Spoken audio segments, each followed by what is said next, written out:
Hello, everybody, and welcome to episode 9 of the Hot Path Show. This is the GDC special episode. We are live from San Francisco, California, from GDC. Welcome in, everybody. We have a little bit of a new crew here today. So we have one of the usual suspects, Danny. Welcome in, Danny. How's it going? It's going pretty well, I would say. Yeah. Excellent, excellent. And we also have Philippe. Welcome in. How's it going? Pretty good, and you? Doing well, doing well. Happy to be here. Welcome to the Hot Path Show. I know we probably have a bunch of newer viewers for the first time here because this is the GDC special episode here. So we're just going to go ahead and do a quick little round of introductions here, talk a little bit about the show, and then we'll get into all the exciting topics that we have here today. So I'll go ahead and start. My name is Johnny. I run the Turbo Makes Games YouTube channel. Focus mostly on doing a lot of dots and ECS type content, and so that's kind of what the show is built around. Is we just talk about data-oriented design and game development, and so I'll go ahead and pass it over to Danny. Yeah. Hi, I'm Danny. I work as part of the entities team, which is, one of the main things we feature on this channel. So, generally have a lot of knowledge to share on that. And then Philippe, how about yourself?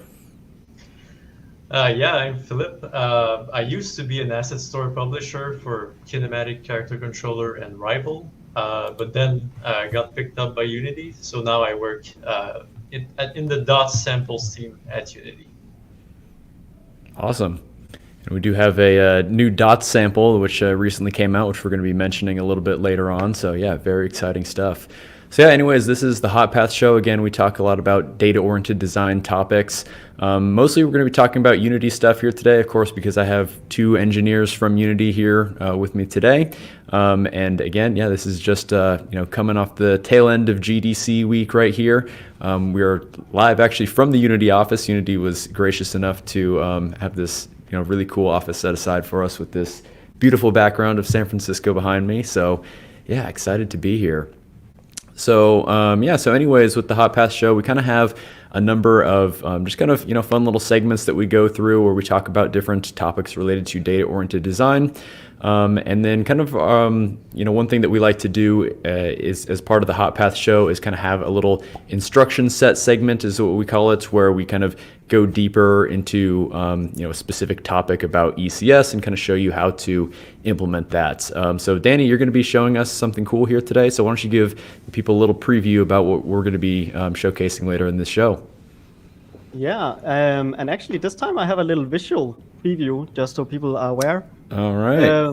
Because today's whole idea is, well, since we are on the asset store, it would be cool to take an asset store asset that is obviously going to be game object based for the most part.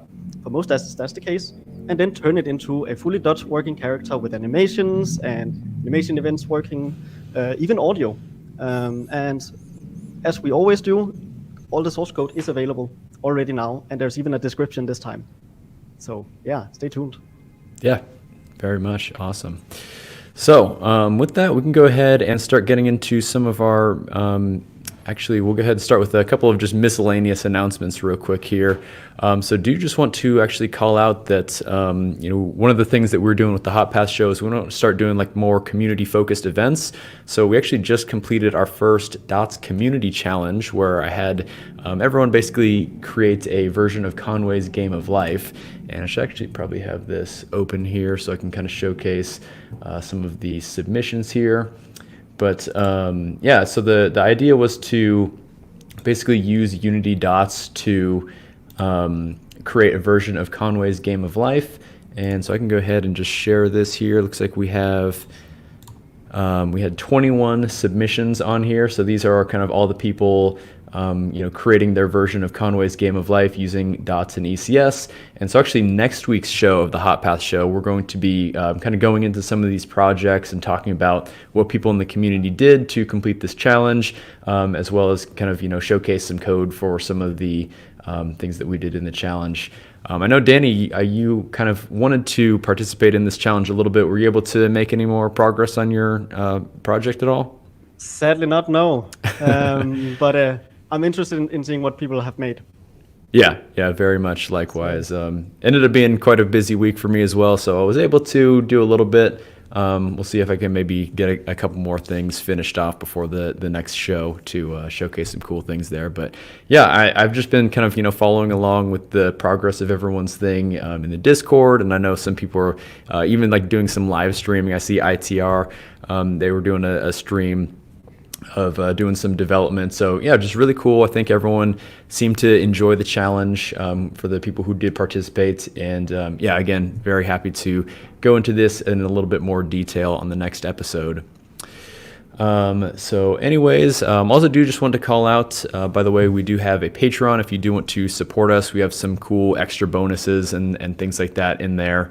Because right now was GDC week, I'm going to be doing a bonus video where I'm just kind of doing a little bit of a behind the scenes vlog about all my stuff at GDC that I did. So, if you weren't able to attend, you can, check that out and see all the crazy fun things that I was doing throughout the week. So that should be very exciting. And of course, you do have access to all the other bonus episodes that I put up.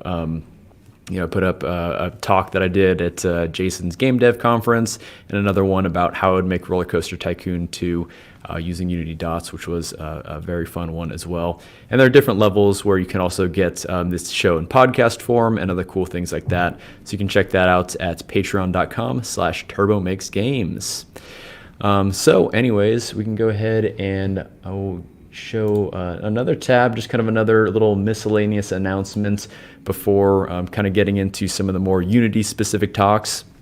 But did just want to call out that the Odin inspector now has some a built-in integration with the JetBrains Rider IDE. So I know Danny and myself, we both use the JetBrains Rider IDE. Philip, do you use JetBrains as well? Yeah, I do. Yeah. Of course. Yeah, so it's a great IDE. There's a lot of really tight integrations with the Unity editor. And so yeah, now there's a new thing happening here where the Odin inspector now has a very tight integration with the Rider IDE. So we can kind of roll through this blog post here and just show you kind of some of the specific things that they have here. So for example, if you have some Odin serializable fields, you'll be able to actually see a little kind of code vision thing right in your Rider editor. And, you can click on that and get a little bit more information about it. Also, there's kind of, if you want to do any like more custom inspectors and custom editors where you're doing any kind of like tab grouping and things of that nature, this kind of gives you a little bit of, support to, make sure you're not like, adding any typos in there or anything. And it gives you this auto completion of the existing groupings that you have already. So you don't have to keep writing the same thing or copy pasting. It just kind of gives you that auto complete there, which is definitely a handy thing to have as well. And again, this kind of, prevents some of those accidental errors where if you have some kind of nested group that doesn't actually exist, it'll give you a little warning about that. Yeah. It is so nice how Rider has made all the like magic strings for scenes and input and this kind of thing. So nice for like totally. Yeah. It's my favorite part of it. They also have the color picker for Odin color attributes. So if you're doing any like GUI color attribute where you just kind of define a color here, there's actually this like little box preview for what the color is, and you can click on that and it gives you the little color picker, and then you can select which color, and it will just import that like hex value right into that attribute right there. And by the way, that is something that you may have already seen in Rider. If you see that little kind of preview window of that color, again, you can click on that. It gives you the color picker and we'll just put that hex code right in there for you. So again, another just super handy feature that Rider gives you there. So some other things about C# members and Odin attributes, just making sure that that's all correct. And then we have some other kind of miscellaneous things in here. See code completion for validation attributes. Rider is now capable of analyzing integer values based on the understanding of the range attributes. So if you have, the max value is 0, well, you're going to get a warning if you try and see if it's greater than 10 because you defined that attribute for that max value there. So yeah, I just wanted to call that out because I'm definitely a big fan of the JetBrains Writer IDE as well as the Cyrenix Odin Inspector, and so you can download this. The JetBrains Writer Early Access Preview, the 2024.1 version. So if you do already have a just regular subscription for JetBrains Writer, you can get that Early Access Preview version and you have access to all these things right away. So yeah, very exciting stuff. Do you guys have any thoughts on the JetBrains Writer and Odin integration there? I actually haven't played with Odin, but I've heard good things about it, and I even met one of the engineers. He gave me a key. Nice. Should try it. Yeah, you should definitely give it a shot. I'm just amazed that Writer is making features not only for Unity but also for plugins of Unity. It's mind blowing to me. Yeah. It very much gives me dog fooding vibes, where it's probably someone made something and then it worked really well, and look at the amazing integration it now has. Yeah, no, I completely agree. It's really good stuff. But yeah, Philip, any additional thoughts on that before we move on? I haven't played much with Odin, but this does look really nice though. Yeah, and of course, Odin does everything else under the sun for doing good custom editors and everything like that. So yeah, another product that I would highly recommend as well. All right, so with that, we can go ahead and get into our first kind of main segment here, which is the Prefetch, which is kind of our warm-up topic. We definitely have a lot of things to talk about this week, so I'm just going to go ahead and start with kind of a big one here. So our Prefetch warm-up topic is going to be the GDC roadmap talk. So this happened basically first thing Monday morning at the beginning of the week. And it was insane. There was a massive line to get into this talk here. And I was with Jason Wyman, and we were quite far back in the line.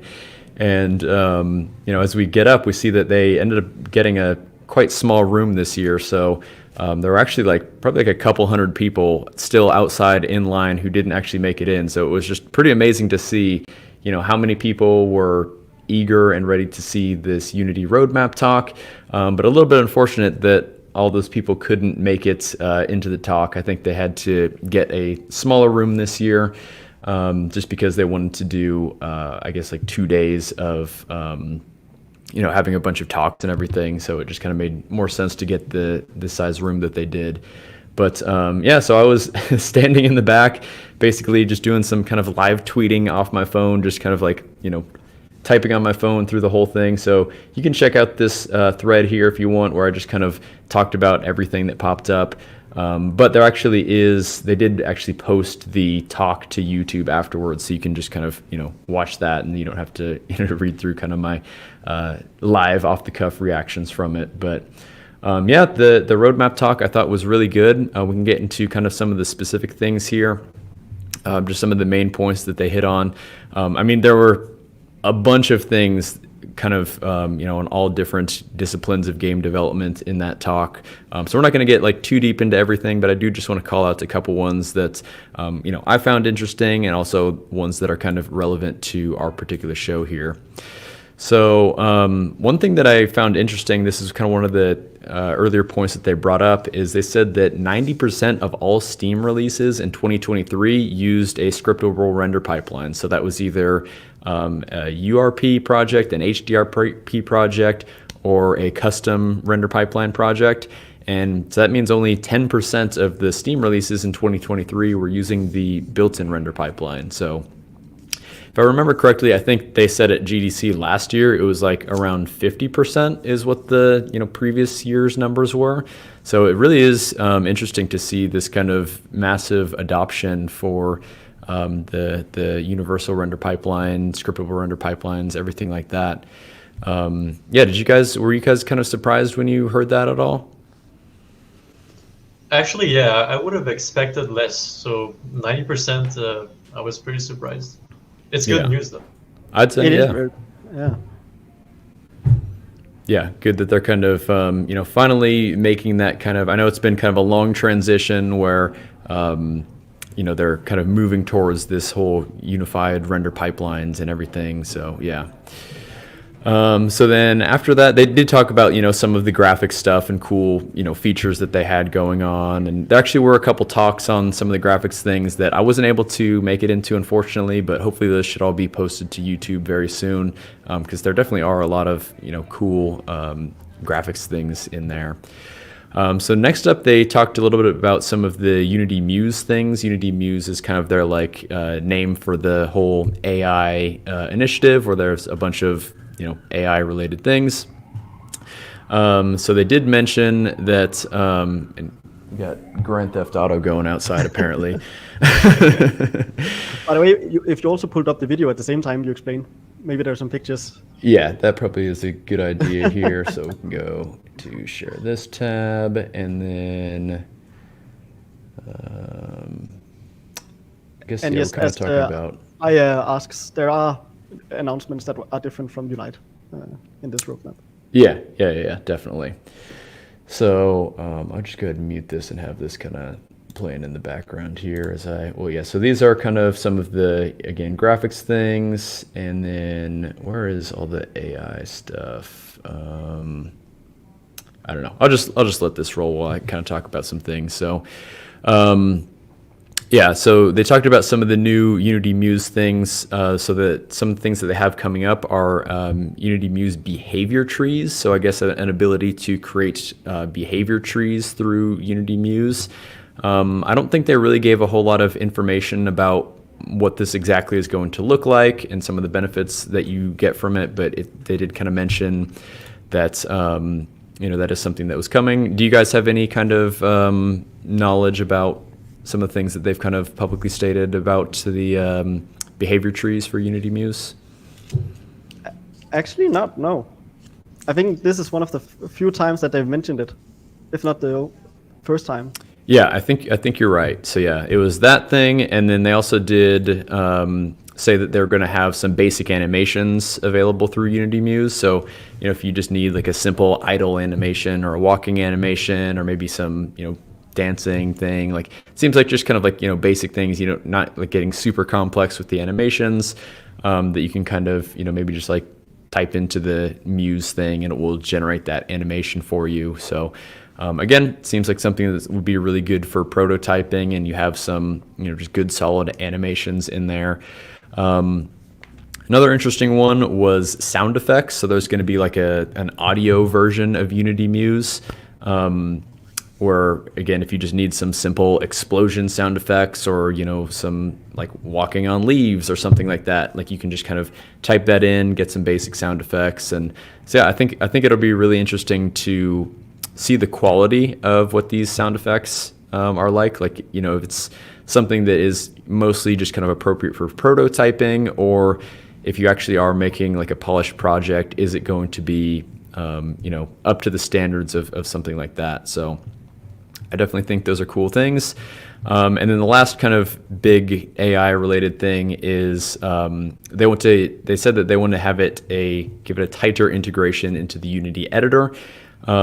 One of the kind of benefits that you get from that is a whole, like Unity Muse now kind of has that whole context of your full project, so that, when you ask it any questions, then it kind of like already knows what you have done, what you're trying to do, and can give you contextual responses based off of all that information. Again, what the context of your project is and the things that you're typing in, asking for it. So, again, this would be something that we'll have to test out in an actual project to see how well that context works, and if it does give you more of a benefit than just typing into like a chat GPT or something that doesn't have that full context of your project. So yeah, I think it's a quite interesting thing that they're trying to do. Danny, did you have any kind of thoughts on any of the Unity Muse things coming out, or is it just like, yeah, we'll see how this all kind of plays out? I mean, I'm definitely excited for the fact that like having some clearly like training an LLM on like Unity specific things must be able to get something better than just plain old any chat GPT or the others. I'm interested to see where it actually leads. Yeah. But it seems they're going in a good direction right now. So yeah, I sure hope so. Philip, how about yourself? Did you have any thoughts on any of the AI things that they brought up? Yeah, I actually don't know any more about this than you do, probably. Still interested to see like how usable in practice it is. What's the quality? Right, right. It'll be fun to see what kind of results we get out of that. Yeah. And so, yeah, actually, this is an interesting question here. Will Muse support customized animations after it generates prototypes as animations? So I'm assuming that that would be like, if Unity Muse generates an animation for you, can you go in and edit it? I would certainly hope that that's the case. I don't think they didn't really give any specifics about, how these things look like in production, what is the actual output that you get. Or if it is just kind of, like a black box and it's something that you can't change. I don't think that will be the case. But yeah, I think you would be probably able to edit it. But yeah, Danny, do you have something on that? I mean, I would probably assume, because in this case, I actually have no clue. I've not seen anything internally, so I'm as much as you guys. I would assume that it just produces, like an asset importer, when you get in an FBX model, it just produces a model. In the same way, I would assume that Muse is just producing an actual animation clip, and if it is just producing an animation clip, you can just like change it, just like you can any other animation clip. So I think it's very likely, but obviously this is me saying that and not Unity saying that. That's right. Yeah, just kind of speculation on your behalf. Yeah. Yeah, exactly. Great. Well, yeah, the next thing that we can talk a little bit about is some of the multiplayer things that they mentioned. This is something they had spoken about I believe at the Unite event, where they're announcing that they have kind of the multiplayer center. I think we actually do have a timestamp on this video here for some the multiplayer stuff. Yeah, end-to-end multiplayer. So the idea with this whole multiplayer center is it's kind of like an interface that you can use where you can select things basically about your game. You can say, my game, is this, it kind of needs this and this. And this is actually, perfect timing. We have a little view of the multiplayer center here. So you just kind of, say some things about your game, some things that you need. And then it basically can just kind of like install all the required packages. Like it gives you like recommendations on the things that you will need. And then it just gives you like an easy interface to install all the packages like right away, just right through that editor. So definitely think that that's super cool, especially because, right now they have, the netcode for entities as well as netcode for game objects. And they did say that in the future, they do want to kind of like unify those netcode solutions. But right now we kind of have multiple things. And they also do have, Unity cloud services that you kind of need to set some things up with. And so if you just do like kind of, all that stuff right through the multiplayer center, then you can just kind of set that all up within one interface. So that definitely is a very handy thing there. Philip, I know you've kind of done some stuff with the Mega City Metro sample that I think we'll talk a little bit more in depth about later, but what do you kind of think about this whole multiplayer center? Well, there's so many things you have to know to get a multiplayer project running with like matchmaking and all that. So I feel like it's definitely gonna help a lot of people get started on this and like find their footing on what they need and like what would be best for their project, because it's hard to know like everything you have to know for these projects. Right. Yeah. There's so many different options, and they were even talking about some things in this talk here about matchmaking and lobby and relay, and if you need Vivox and any type of server hosting, it can certainly be overwhelming if you're just trying to make some fun multiplayer game.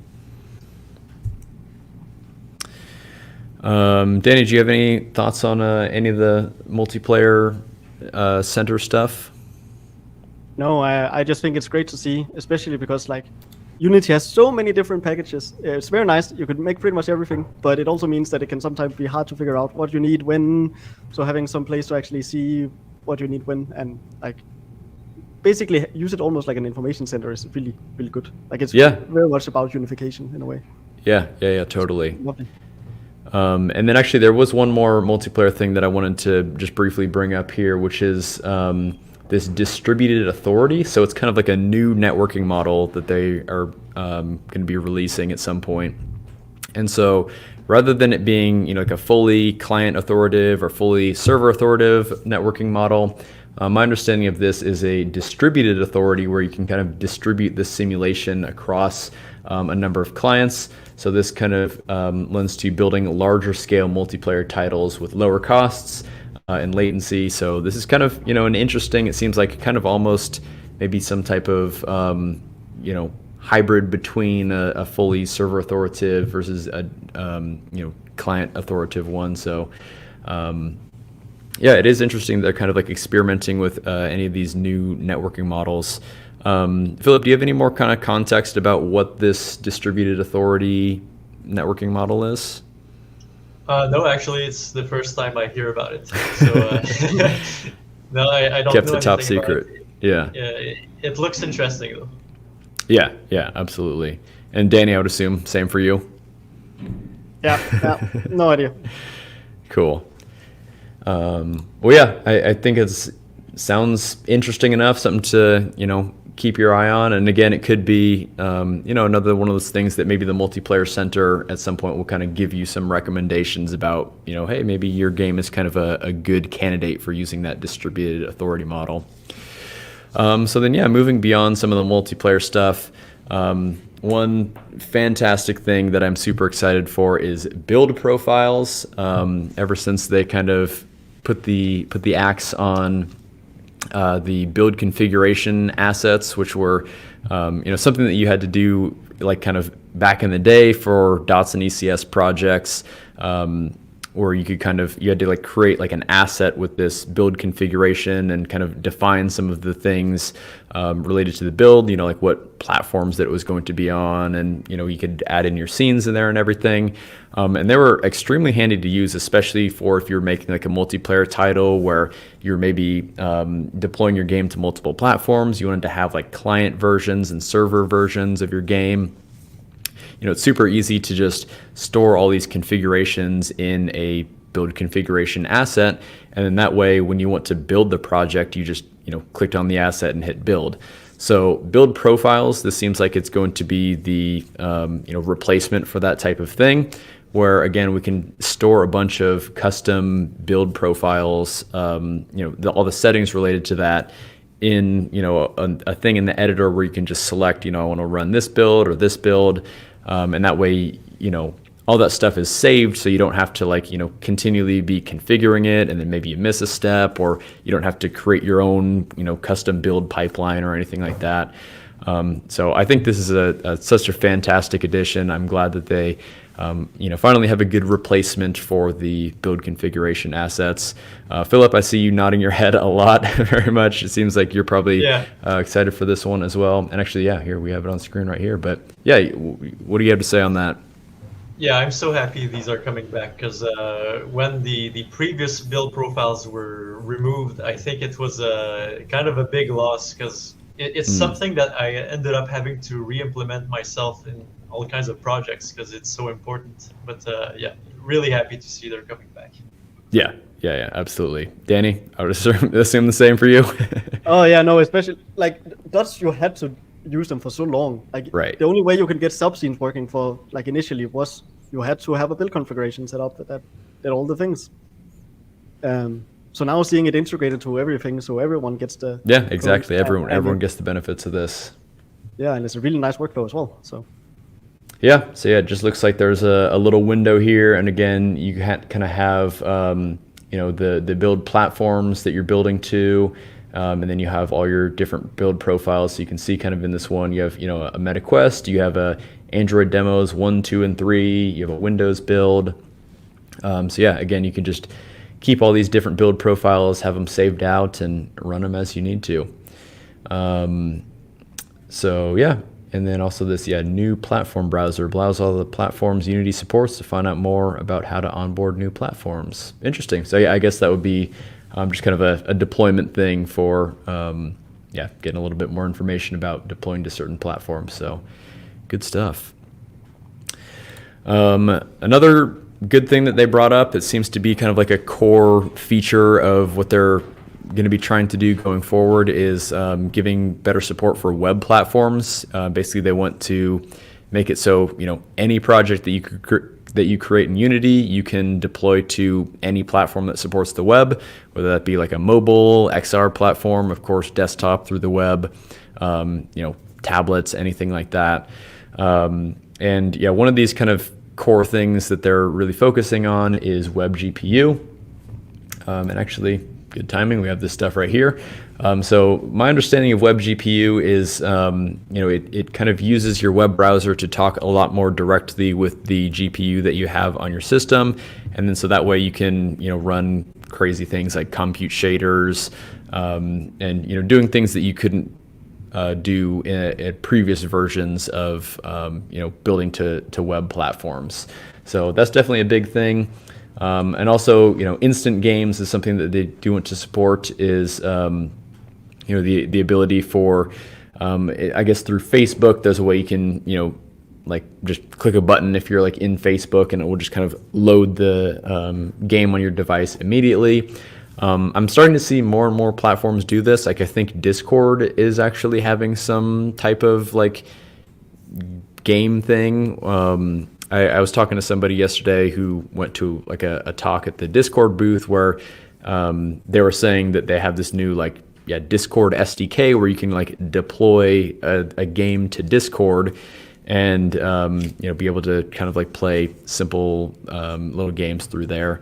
And even actually I saw through YouTube, they had their own kind of like instant game type thing recently. Like I was just on YouTube and it just popped up in the middle of the feed on my desktop and I could like play these like random basically flash games right through there. So it's kind of interesting that these like smaller games are kind of like seeming to like make a resurgence in some type of way now that these like platforms are finding ways to easily support these and deploy them onto devices through these like instant game stuff. So it seems to be interesting that they're really focusing on the web as an important platform. So Danny, did you have any kind of thoughts on any of this interesting web stuff here?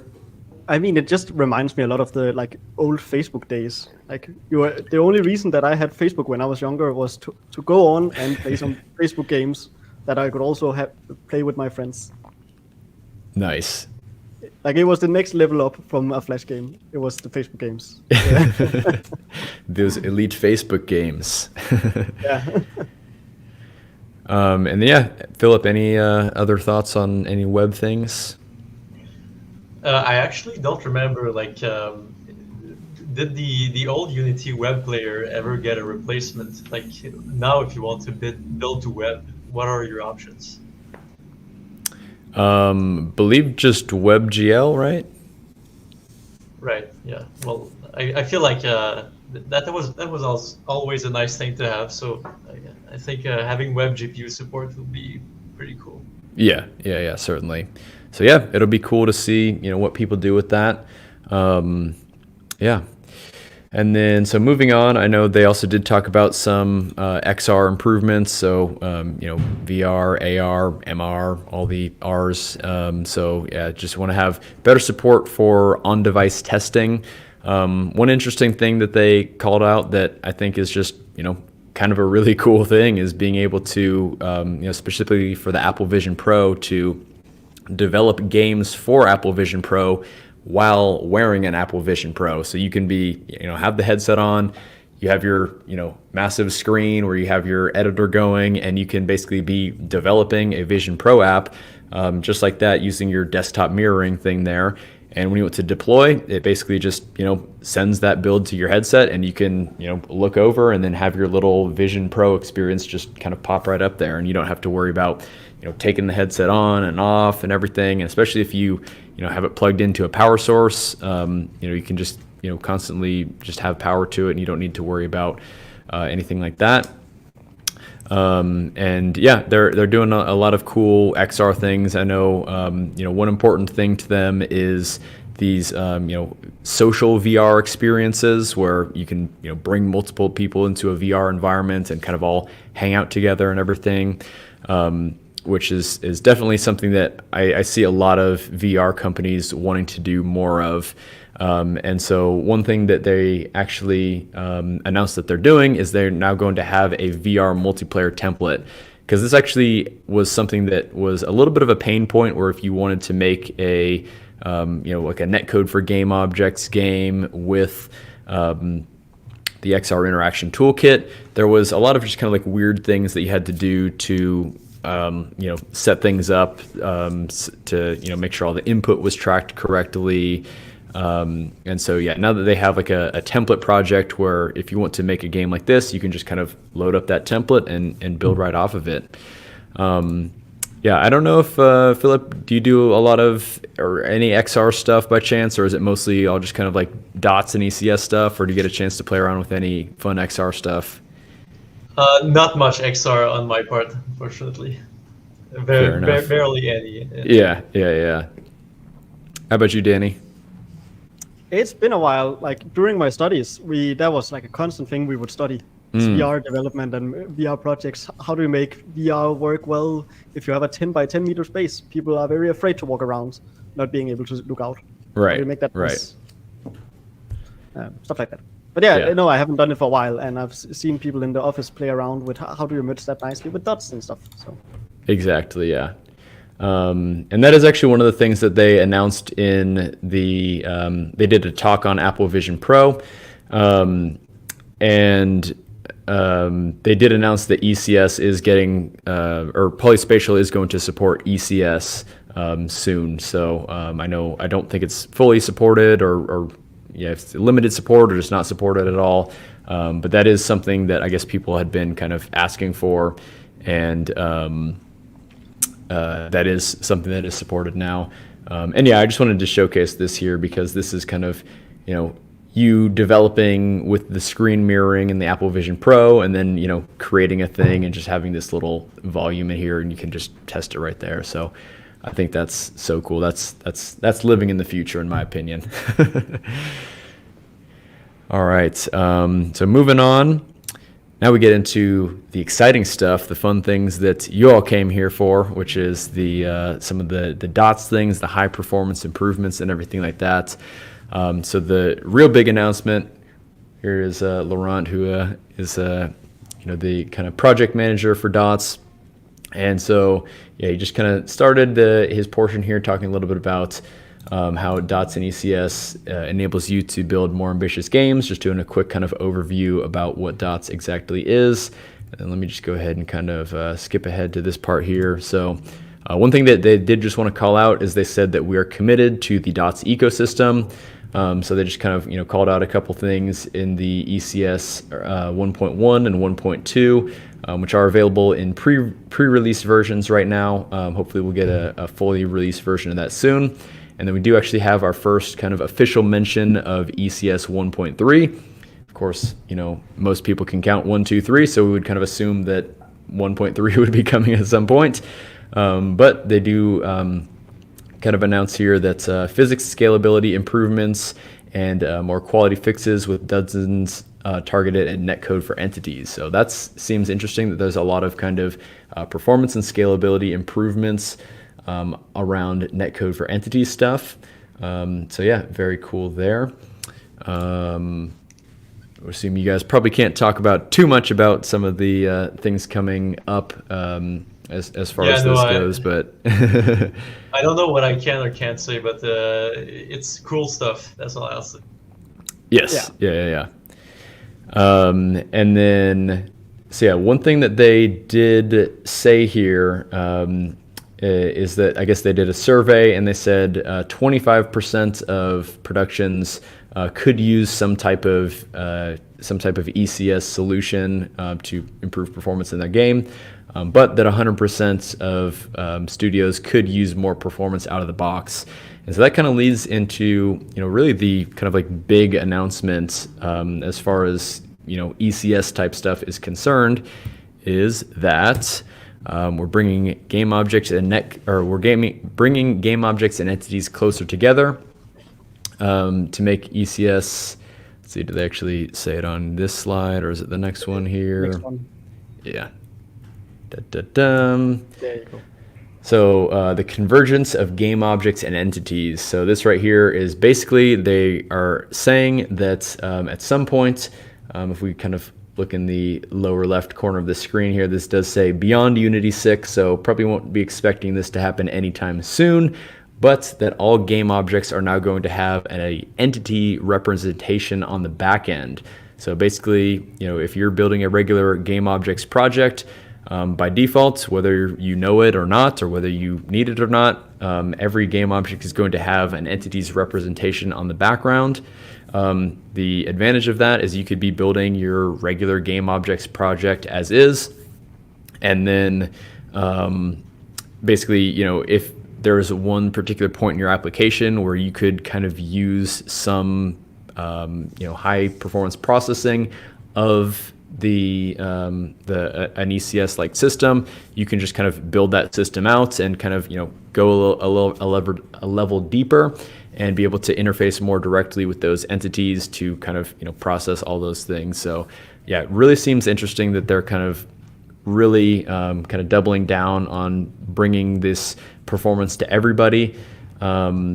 Yeah, I mean, this is kind of a little introduction into it here. Obviously, we didn't have a whole lot of information about things going on right now, but Danny, is this, are you familiar with this? I am. It's been, something I've been on for a while. This is good. This is really cool that we are finally saying it to people. Obviously, I can't say much, but I think the pictures, if you look at them, describe a lot of what we want to get to. And yeah, obviously, I also cannot say anything about release. Right. Do you have any? It's beyond Unity 6. So yeah, it's already known that it's not going to be Unity 6. Yeah. So could you, I know you can't talk a lot about, anything unannounced, but can you just kind of talk maybe a little bit about some of the benefits that people could expect to see from something like this? Again, without getting into too deep into specifics, but just kind of, talking generally at a high level, like, why this is a good thing for people. There are plenty of reasons why this is nice. Like, actually, later on in the stream, I'll be showing a lot of managed and entities interrupt, and there's like all the like cases of like how do you get one from the other and vice versa, how do you communicate, and this simplifies a lot of that process. Obviously, just I can't say what it actually means, but looking at the slides, and we do have some very confident prototypes of this working. So yeah, that's all I can say. Yeah. And obviously we're hoping it's sooner rather than later, but this time I'm actually happy that they're not saying, oh, it's going to be 6 months. Because if anyone has watched Unity.'s 2019 presentation, that was the classic, like, oh, it's going to be 6 months away, and it never was. So actually saying that we don't know is a good thing. Yeah, sounds good to me. And Philip, how about yourself? What are your kind of high-level thoughts about the kind of unification of game objects and entities finally? Yeah, I think it's definitely going to make anything hybrid much easier to deal with. Because I don't know what you guys think, but in my opinion, one of the toughest things of working with .ECS is when you have to deal with hybrid stuff. And this kind of thing, these features, it's going to help a lot to make that process much simpler. Yeah. I like that a lot. I'm very much looking forward to that because, I understand why the kind of hybrid workflow exists because, entities are all kind of based around this, super efficient, unmanaged memory and everything like that. But, in games, we like to do crazy, fun, interesting effects and everything like that. And, all that stuff, currently does live in more managed memory. So, we kind of have to, there is going to be have to be some bridge at some point. So, as long as we can kind of, bring those things a lot closer together, I think it's going to be a lot, easier for development and everything. But yeah, it is cool stuff. We can kind of, just take a quick look at, looks like this is kind of some like mock-ups of a hierarchy of what they have here. So, it looks like we kind of have like the world, and this would be kind of like the default ECS world. I guess this kitchen set, this, judging by this little icon, this would probably be like the scene here. And then we have these kind of typical cubes, which are like typically represent like game objects. And then, what we've kind of already seen already is like these more hexagon shaped things are like entities. So it's kind of interesting how they're showing these, entities inside the hierarchy this way, where they're kind of like almost nested under these game objects. So again, it will be interesting to see how this all, comes about, this kind of tighter integration. And then also kind of like looking at this inspector, again, we have a little mock-up here showing kind of some of the built-in components versus behavior components and some iComponent data. So it looks like maybe this is kind of more of a direct, having an iComponent data right available in the editor, as far as instead of doing kind of like an authoring approach, which we actually are going to be talking about authoring in just a minute here. But yeah, I mean, I won't have you guys put you guys in a corner and comment too much about what things that we're seeing on the screen right here. But yeah, definitely interesting to look into these slides a little bit. Yeah, I mean, we obviously can say yes or no if anything you just said was correct. Yeah, and again, this is all kind of mock-ups, and I think they wanted to not show an actual editor screenshot to say this is what it's going to look like, and this is going to be the exact thing. But again, these are things that they're kind of mocking up, and this could be a direction that I guess we could see for this this particular feature here. So, moving along, actually, were there any other, oh, yeah, so actually, this is a couple ECS-related things here. Again, this is kind of in sort of the Beyond Unity 6 portion of this talk here. So, they have this ECS scalability used in editor workflows. So, they did mention that they are basically going to be having the some animation as well as world building solutions based off of ECS. Again, this kind of comes back to that whole notion of only some certain percentage of people have kind of a big need for ECS. However, everybody has needs for performance. So what they're kind of saying here is that they're working on some tooling based off of ECS to improve animation for ECS as well as game object-based projects. So I know this is something that has kind of been in the works for a long time. This isn't like an official announcement of anything, unfortunately, but it is just kind of more confirmation that this is still something in the works, that they are going to be basically kind of improving this whole animation setup. One thing that Laurent did mention in this portion of the video is that, of course, it being ECS based, is we're going to be able to have large numbers of dynamic entities, all playing animations. And again, because it is all built off of ECS, even if you're using game objects, you still get a lot of those performance benefits that you would get. So I know this is something that people have been asking for a very, very long time. It's kind of been, one of the, probably the number one, ECS feature that people have been asking for. So yeah, exciting to see that we kind of have like again, not really an announcement, and this is something that we have kind of known a little bit, but just a little bit more concrete details. It feels like starting to become a little bit more real now that they're finally talking about it. So yeah, it's exciting. Danny, do you have any other thoughts on animation stuff?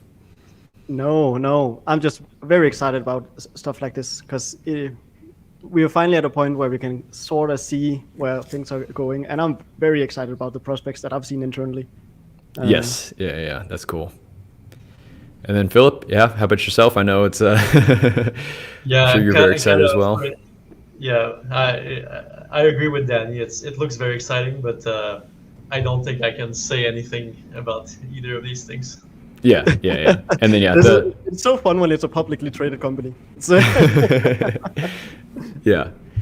And then the other thing that they mention is world building. So this is kind of like, again, using ECS based tools to give you some things that can basically help you create bigger open worlds with better performance.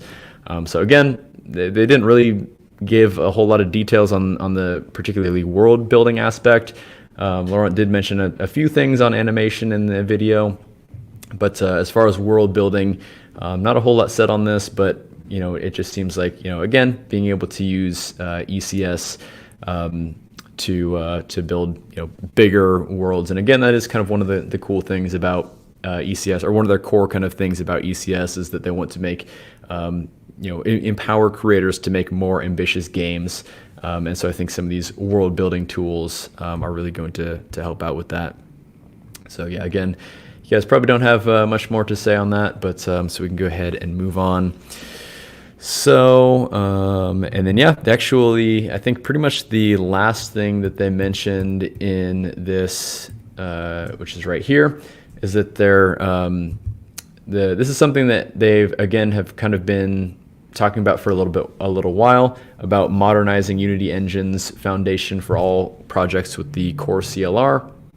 So basically, this is going to lead to faster runtime, better performance, and future-proof, so that essentially, my understanding of it is that as soon as a new version of .NET and C# or whatever are released, then we can basically start using that version like almost immediately in Unity.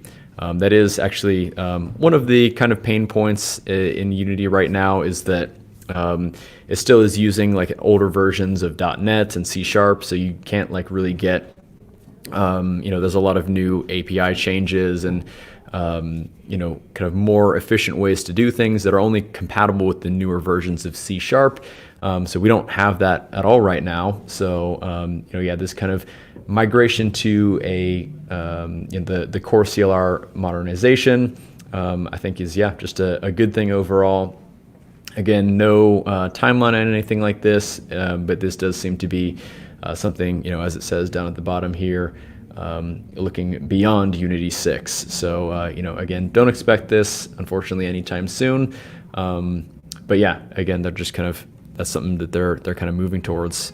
So Danny, again, I know you probably can't say a whole lot if you know much on this, but do you have any kind of comments on how people could kind of benefit from this type of thing? Well, obviously, it's just going to make as it says, it's better runtime performance by default. So it doesn't specifically have anything to do necessarily with dots. Like, obviously, it's also going to help with dots, potentially, but this makes everyone happy in a way. I obviously can't say much, but there is a question now I will go into in a bit. Someone asked about the language. Yeah, I was actually just going to ask that. Well, we can just go ahead and take it right now, actually. So, actually, I'll take this one first. Oh, okay. Yeah. Oh, okay. So, because this one is asking about a specific thing about dots and a specific language feature, and something to keep in mind with dots and the whole like unsafe part of it is that, unsafe works. Like it works really well, and it's fucking amazing because with one of the main problems with unsafe is often you want something like a pointer, and a pointer to a managed memory is a problem because you can't just have a number indicate somewhere in managed memory, because the whole thing about managed memory is it moves around. So if you have a pointer to that, that's a problem. And often when it comes to entities code, it's all unmanaged memory, and so a pointer is technical for a lot of things is fine. Native arrays make that a lot easier as well, so it's also unsafe code. And it also kind of deals with the next part, which is someone asked about, like, how will new coming features of C# work with dots? And it's honestly the same. Like, whenever there's a new C# feature that works for managed only code, that is entirely managed based, then it might be a problem with dots when you're trying to burst it. But as far as like Spain is interesting because Spain specifically, which isn't that new anymore, I feel like, but Spain is literally just something that says, hey, here's a pointer, and this is how long that pointer is, and it can also point to managed memory. There is one problem that is it can cause with like pointing to native memory, but I won't go into that this time. But there is, for instance, recently I added the ability to create entity and pass in a span instead, which means you can use stack alloc. So you can say stack alloc component type A, component type B, and call that and wrap that in your create entity call. And that means that you just passed in 2 components for your entity to be created through the stack. And so it's very efficient to create an entity with the correct archetype upfront. And it's very easy to do. And it just uses the new stack alloc and spans. Yeah, I think you had showed me that on a previous episode of the show where I was doing some things a little bit inefficiently, and you showed me how to do that. So yeah. Yes. So obviously we're constantly looking at the new features, but you have to look at every feature individually, whether it's a good fit for most dots cases or not. Yes. Yeah. So yeah, those were kind of some of the main announcements from this whole show. And actually, Philip, did you have anything to say on any of the core CLR migration? Not much aside from also let's not forget the faster iteration time, which I think in recent years the time it takes to like reload things in the editor has kind of degraded a bit. So I feel like that's going to be a very nice thing that this will bring. Yeah, 100%. Yeah. Because I mean, every little hiccup, it can slow your progress down, and so just improving iteration time across the board is really going to benefit a lot of different reasons. Yeah, okay, so yes, absolutely. So yeah, that was pretty much the Unity roadmap talk. Again, overall, I thought it was a pretty good presentation, very much games focused. Didn't stray off into any other different types of different industries or anything too much. But again, very games focused. They're talking about improvements that are in the editor right now, as well as kind of giving us a little bit of a glimpse about things to come. So yeah, I think overall, pretty good presentation. Did you guys have any thoughts overall on how the presentation went from your guys' perspective? Nope. I actually haven't seen the presentation. I just went through the slides really quickly. Okay, nice. Yeah. But from what I've seen, I think they focused on the right things that people want to hear about. I think it looks pretty good to me. Yeah, absolutely. All right. Well, that was kind of our extended warm-up topic. So it was we can start. Yeah. So we can kind of get into a couple other things here. Real quickly, though, I did just actually forget to mention at the top of this, we actually are broadcasting live on the Unity Asset Store right now, of all places. So yeah, they're kind of doing some GDC week thing right now, where actually Jason had a live broadcast on the Asset Store earlier in the week, where he did a lot of, he actually had a bunch of like interviews with some people at Unity, where again, they talked about, kind of some of the things, some of these more announcements. He also talked to some other publishers on the Asset Store who were talking about some of their assets and some of the kind of recent things that they added in there. So a lot of cool stuff there. And by the way, real quickly, I do just want to call out that the Unity Asset Store is hosting a 3D Essentials sale. I'll go ahead and post a link in the chat for you if you're just watching this on YouTube right here. So you can head over to the Asset Store to check out the sale that they got going on right now. It's mostly things, all assets and tools related to creating 3D games, which I know a lot of us do. So definitely go ahead and check it out and see if there is any assets that you've maybe had your eye on for a little bit. And actually also what inspired this week's topic. Yes, yeah. That is a great point because, again, the topic that Danny's going to be going into a little bit more towards the end of this video is going to be, actually, Danny, why don't you just give a quick little reminder to the people about what you're going to be showing? Well, how to integrate a random old asset from the asset store into a fully DOS character. Yes, yeah. And of course, Philip, you're very familiar with the Unity Asset Store as well. Yeah. Yeah. Yeah, you want to just give a quick mention about some of the things that you had published in the past, just in case people are joining halfway through?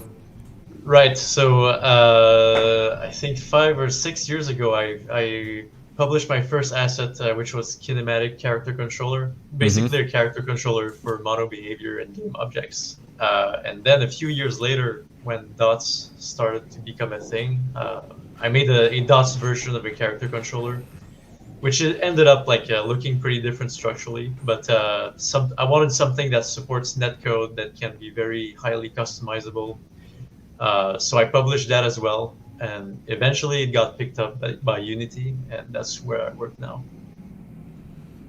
Yeah, and yeah, it was a great asset. I had it before Unity acquired it and was very happy with it, and yeah, it was super exciting to see that Unity picked it up, and I'm glad that it's now kind of an official package. So now you can get the Unity character controller just right through the package manager.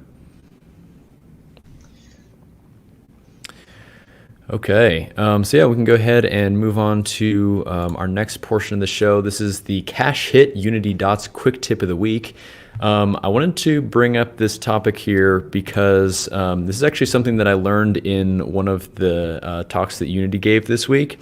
So this was specifically in the Dots Baking talk. We'll talk a little bit about kind of some of the main talks in the next kind of section of the show. But let me see if I can actually just share the screen here.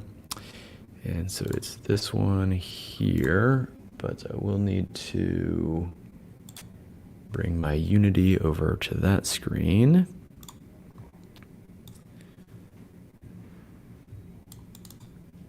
So we have this, and I'll get Ryder over there as well.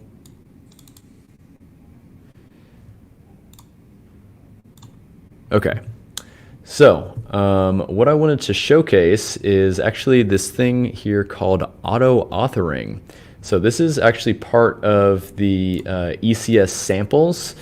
So one thing that was kind of in like an earlier version of ECS is the like generate, what was it, the automatic generate authoring component? Yes. Yeah.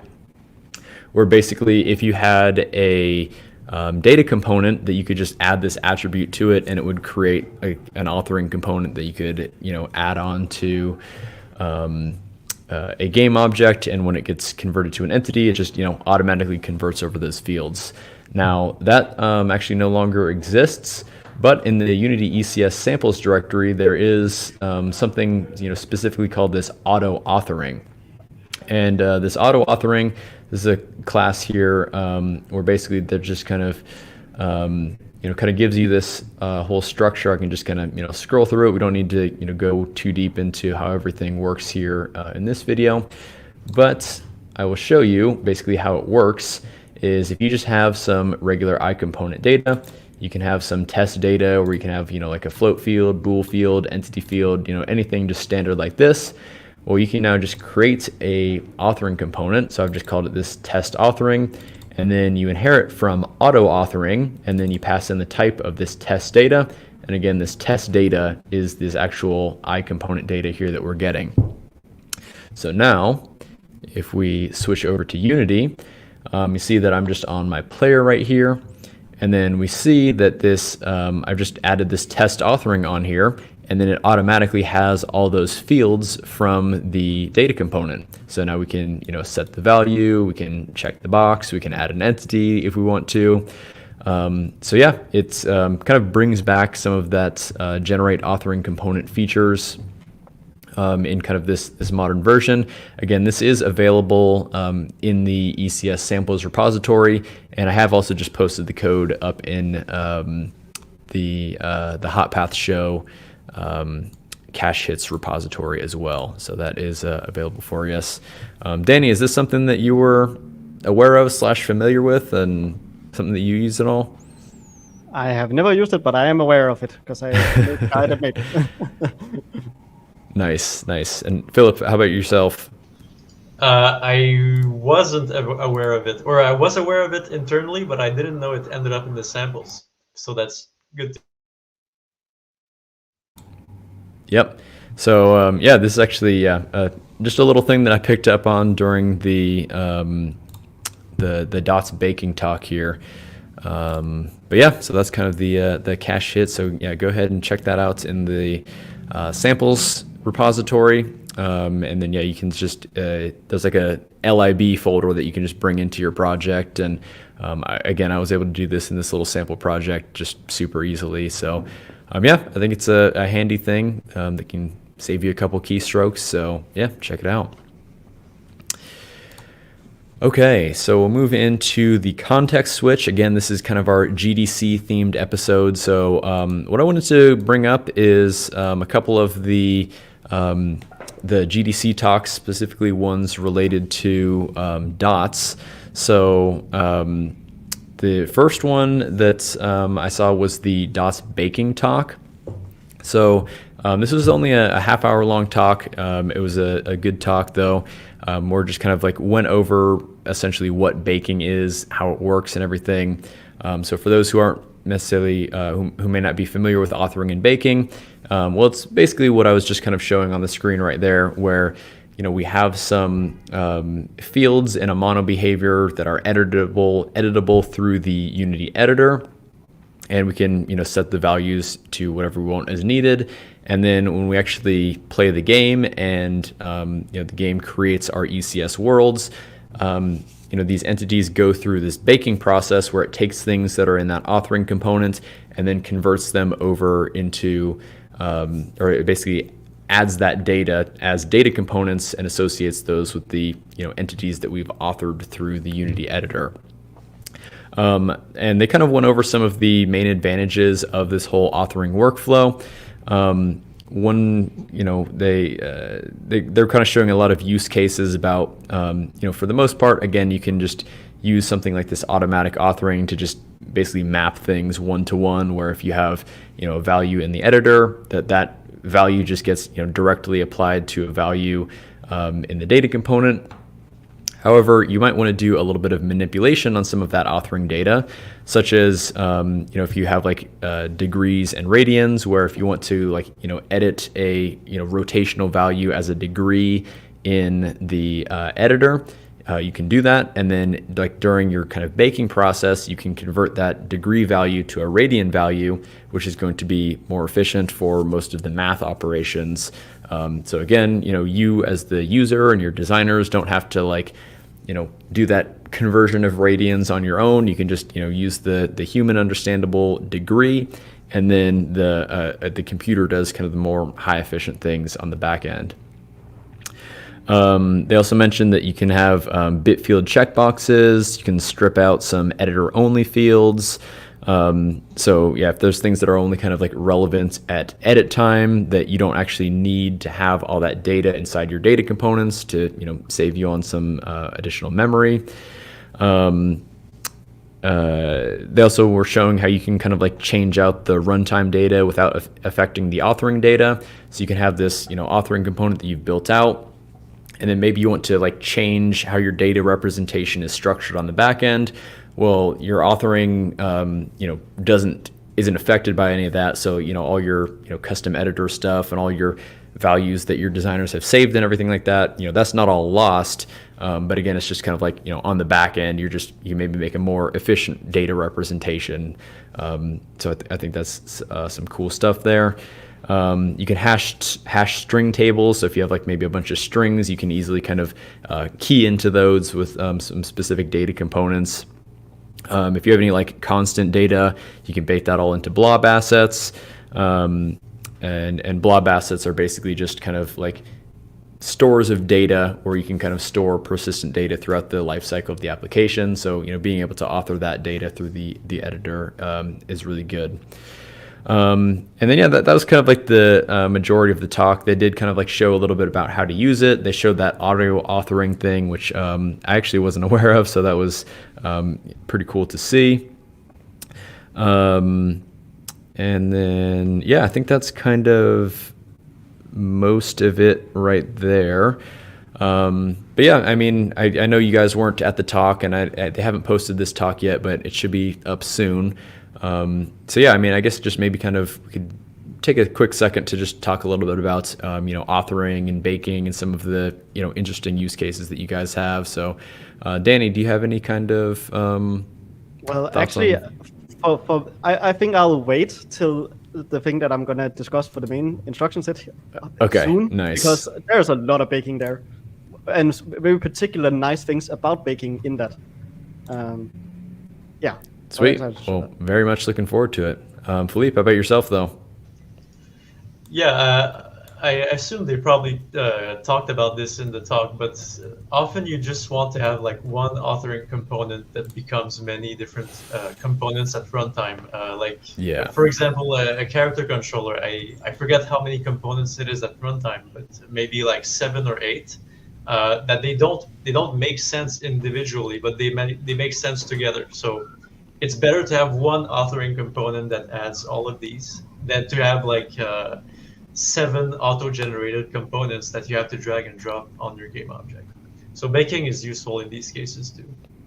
Yeah, absolutely. That's a great point. And that's, something I do all the time where I just have, player authoring, and then it adds, whatever tags and components. And, again, I can do custom logic and save references. And again, I just have one thing that's available in the editor. And even if I wanted to take an extra step, I can make a custom inspector from that mono behavior, because at the end of the day, it is just a regular mono behavior that I can, edit and, even use Odin to do some, cool editor things as well.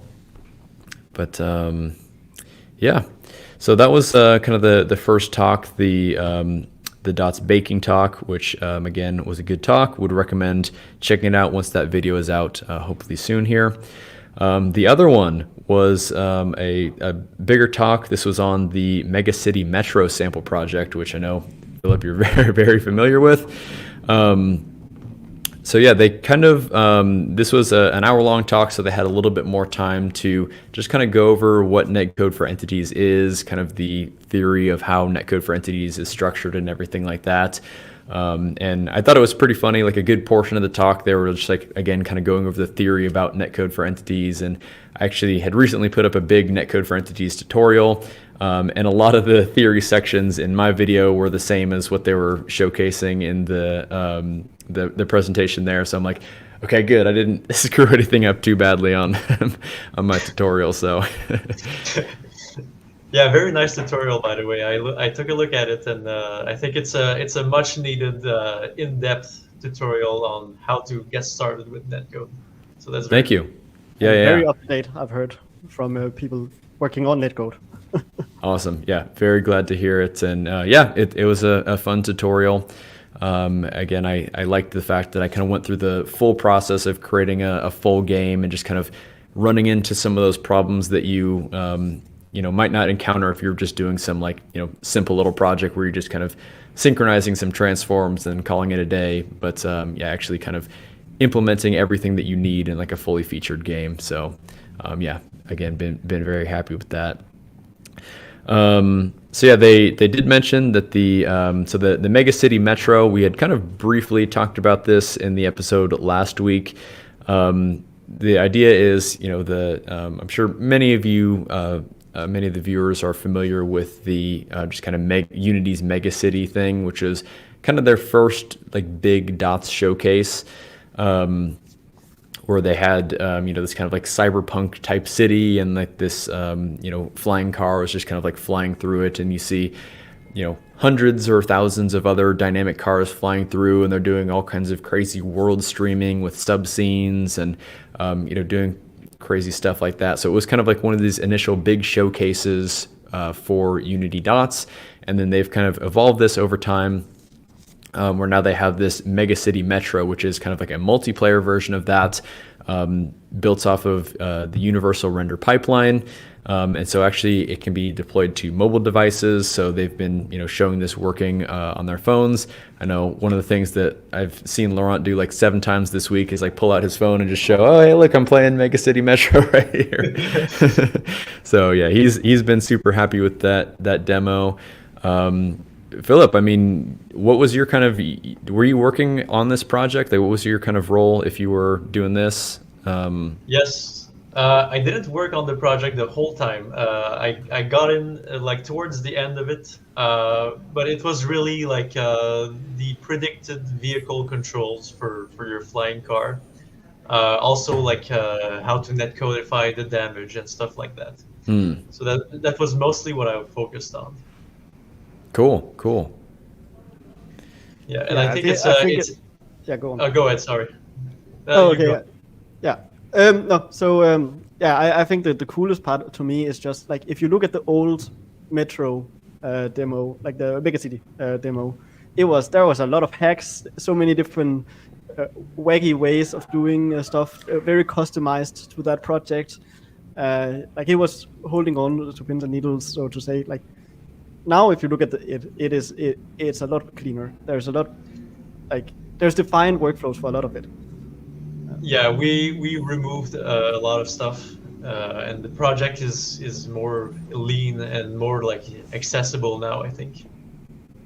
Awesome. Yeah, that's glad to hear. That was one of the things that our other co-host Tobias was saying last week is that everything seems like very simple and easy to understand. Like at least if you have like some familiarity with how Unity ECS works, that all the systems are just pretty straightforward. They do what they need to do. There's not a lot of extra fluff, which I think is a good thing. Yeah, and it shows things like how do you do like particle systems and audio and like all these things that a real game might need, and Exactly, yeah. how displays with like netcode, which has multiple different worlds at the same time, and like how do you make sure that your particles don't exist for every vehicle of every world at the same time, but just the client world. All these kinds of things that are maybe not obvious to figure out at first. It's a good project to kind of learn about this. Yeah. And to the guy that's asking, it's not just about to click pure ECS, because that's not really the point of ECS in a way. It is to have a scalable project that you can like deliver really cool shit with. So no, it's not pure dots. There's audio, there's a camera, but it is a great example of showing how you integrate it all together, how you make a scalable demo, and it's all using ECS from that point of view. Yeah, and one of the things this sample project does really well that I wasn't showing anything in my big netcode for Enthusiast tutorial, but this Megacity Metro project, it integrates with a lot of Unity services. So they're showing how you could kind of integrate that with matchmaking and some of the kind of different options on different hosting and everything. So yeah, I think again it's like a good sample project for not only showing what Unity is capable of from the netcode for entities perspective, but also showing how to integrate this with a lot of their core service offerings. Yeah, it's a good example of like everything working together, which is something a lot of people keep saying that they want to see more of. And yeah, I think it delivers on that front. Yeah, absolutely. And then in the rest of the talk, they're also just kind of talking a little bit more just generally about kind of like netcode and some of the the upcoming features to multiplayer. So again, kind of talking about the multiplayer center, multiplayer play mode, dedicated server optimizations, again, different deployment workflows, some additional multiplayer services. They have a multiplayer services SDK, which I'm not super familiar quite with yet. Did you guys have any knowledge on what the multiplayer services SDK was all about? I think I don't know enough about it to really say anything. Yeah.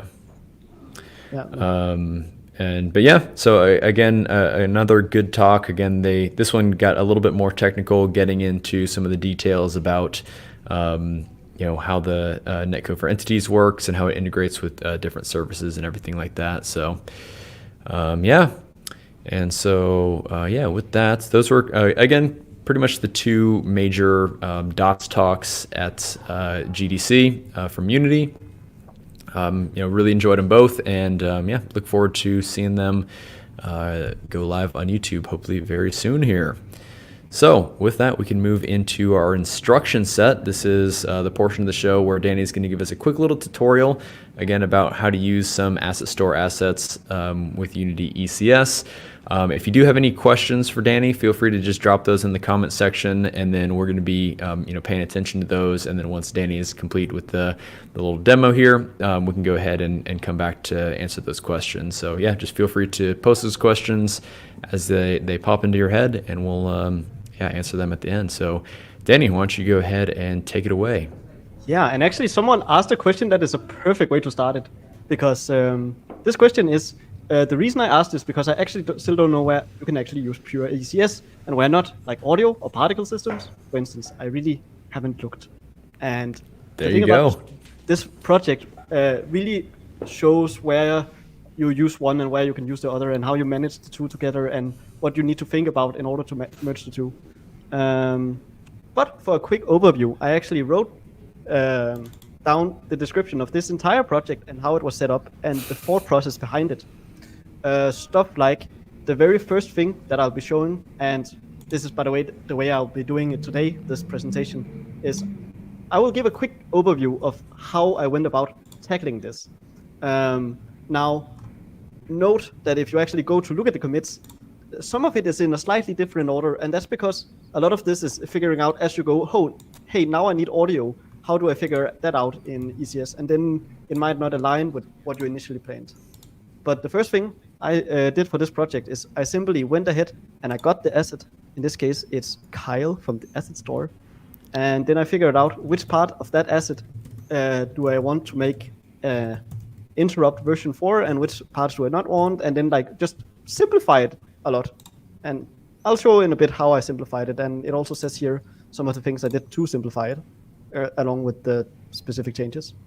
And then I'll be showing how you can build an animation interrupt, because animation is one of those cases that is currently not supported, like particles and audio.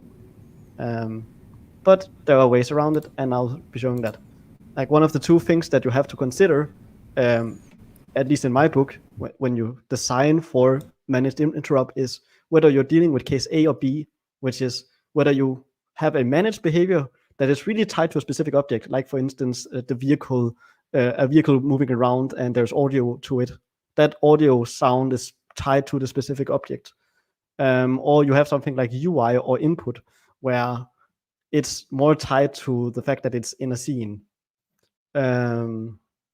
So yeah, there's just some general overview here, and obviously I'll be showing that in a second, how this actually comes into play and how I set up the animation.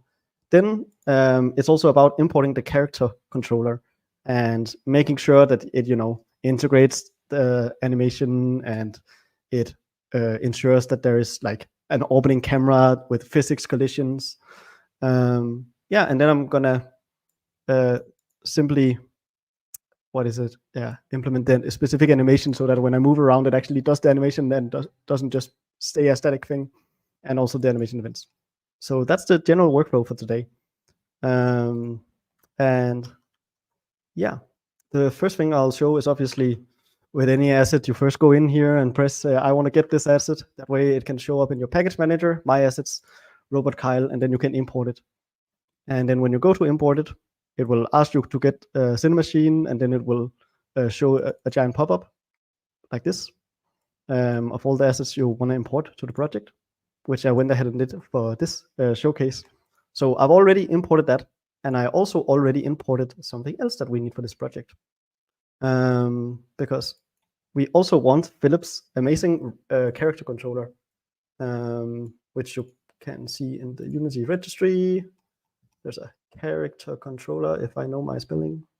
There, yes. And something we also need is this standard character samples. And that's because the character controller, and I'm sure Philip would be able to correct me if I'm wrong, is really designed for having a specific set of utility functions that enable you to build your own kinematic character controller.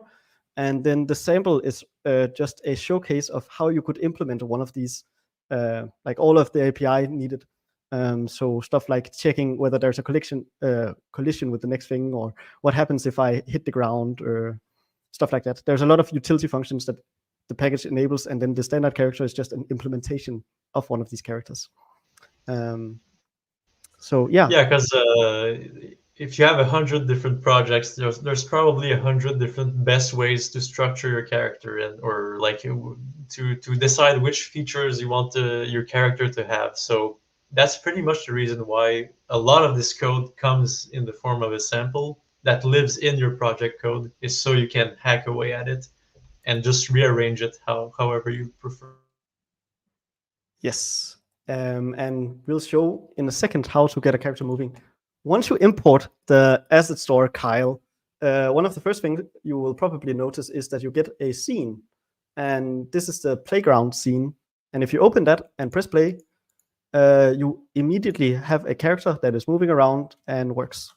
Obviously, this is just using the standard character controller, not any dots thing. In order to make it dots compliant, we sort of have to clean this out a little for things that doesn't really work that well for dots. And a nice way to see what works and what doesn't is simply just create a subscene, call it something over like overworld. And then what happens if I take my player that lives right here and I plop it into my subscene? Oh, I get errors. Okay. Like cross-scene references. Okay, so it's saying that the player can't reference anything in here, so I need to remove anything that is referencing anything outside. And what else happened? Well, it's laying on the floor. And that's because generally, obviously, this character here has a mesh on it. And we can see that mesh right here. And that's an animator. And then we scroll down a little. And then there's a skinned mesh renderer. The skinned mesh renderer will actually be baked to something. If you look here, it is getting baked, which is turning that game object into an entity. Now, the thing is, it currently has a material on it that is not supported by the dots skinned mesh renderer. So if you want to draw a skinned mesh, you need a specific material in dots. Now, the shader that you need is simply one that contains a specific node. This node is, if it will let me load up, the linear blend skinning. And you simply pass it into the vertex part here, and Bob's your uncle, you now have something that works. And if you want textures to work, you have to do classic shader stuff, but that's besides the point. It means that I can go into Kyle and I can simply find the mesh and find the material, which this mesh has, go in, say shader graph, and he's standing up. Okay, so we fixed that part. So now we at least have a visual representation.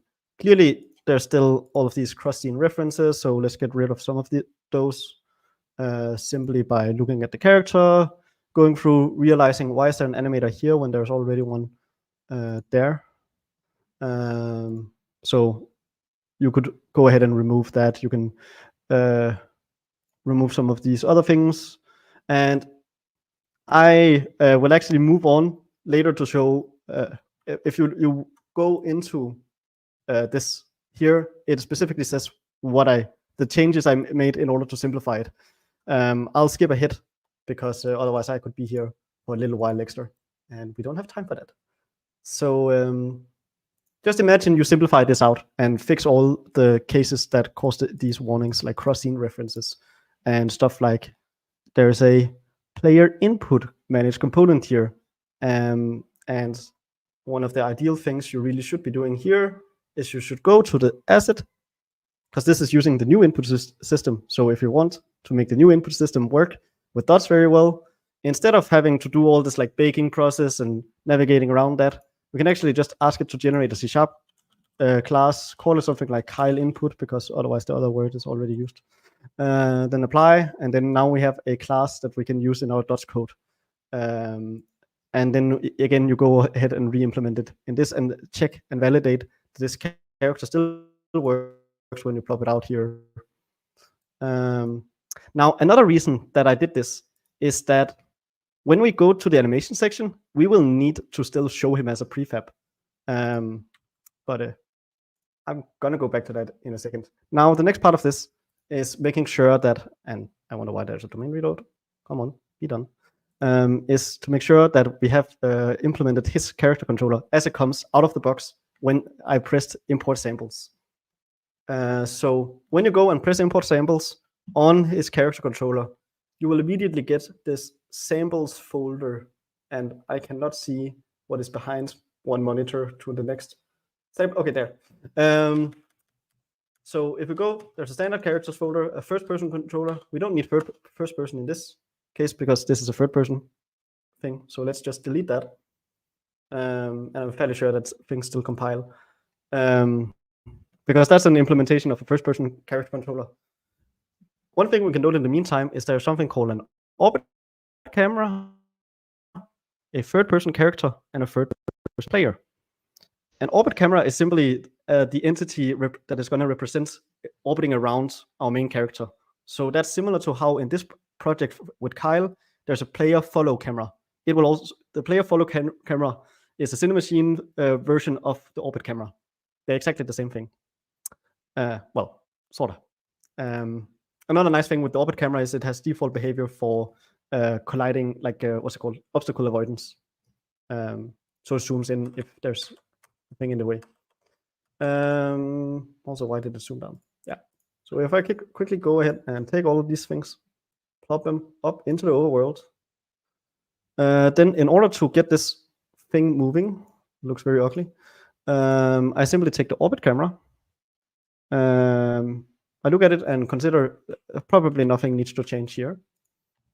Then you look at the third-person player. This one is going to tie the two together.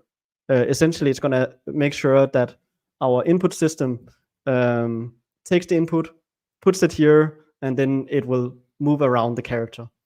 So which character is it going to move? It's going to move this character. Which camera is going to move around this target? Well, that's the orbit camera. So basically it just ties these two assets together.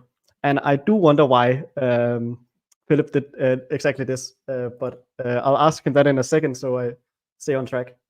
Because I think already now we should have something that moves around. So if we go, let's play. Oh wait, okay. I should probably make sure to disable this guy in the meantime. Boom, boom. Oh, and one thing I forgot to do, and Philip probably remembered this as well. Currently, we just did this, which is just a bunch of entities. Obviously, there's still a camera that has to move around, and a camera is a managed object. As soon as I put like if I were to take this camera and put it down here, it just wouldn't work. Like it will complain at me. I'm surprised that it basically didn't complain, but it does complain. It's supposed to complain. So one thing we do have to do is we have to tie this entity that is moving around to the transform of the camera, and the sample already has a thing built in for that. If I quickly remove the Cinemachine brain, so Cinemachine is not the one moving the camera. There is the game object camera object here, which basically just does a singleton so that a system could ask for this singleton to exist. And then if we go into the orbit camera and then do main entity camera offering, this will ensure that what's it called? It will set this entity. No, it will set the camera to match the entity here. So there's a system constantly running, making sure that it finds the camera and then sets the camera based on this orbiting camera. And now what we should see is that we're falling through the world. Obviously, this is because there's no environment. The environment is still in game object land, so even though we can see it, it's still in game object land. So let's just plop it down. And one thing we'll notice, again, a bunch of errors appear. Why is it this time? Well, something that is unsupported is having null meshes, and you can clearly see there's a bunch of null meshes. So let's just delete that, because those overlap and aren't actually needed. Otherwise, you would need to fix null meshes. But now what we should be able to see is that our character moves around, and I can jump, and it all works together, which is very nice. So now I have a character that moves around, still not animated, but we can see what we need to do in a way in order to get this animated, because just like if we look at the player armature, you sort of have this top level thing that controls the character, and then underneath there's the actual geometry. In the same way, this is also a top level thing that has the actual character and the behavior attached to it, and then underneath it has the geometry, and in this case it's a capsule and another cylinder, which is this part. So we simply need to replace this with our actual Kyle asset. Now, there's also a camera target, which is the thing that the orbit camera moves around. Now, there are some annoyances here, like the fact that this still has an animator up top and it has the animator down here. I'll do some simplifications on that, and it's described in here, but I'll quickly move on by just skipping ahead. I think I first need to save here so that it reloads properly when I switch over. Yeah. Force checkout. That way we can fast track. So the only thing that is going to happen now is I didn't do any behavioral changes. Remove the mobile UI. I removed the URP wizard that comes with the asset, the Kyle asset for some reason. The ability to push objects. I changed the input system. A bunch of like small changes. The store asset comes with URP settings already. It has Cinemachine. We're gonna not use Cinemachine. Stuff like that. So when we go to reload, in a sec, boom, boom. What we see here is I basically removed the character that we had before, the game object version of the character. And because we don't need him, because the rival character is going to be dead. And then we're going to replace the capsule with the actual animated character.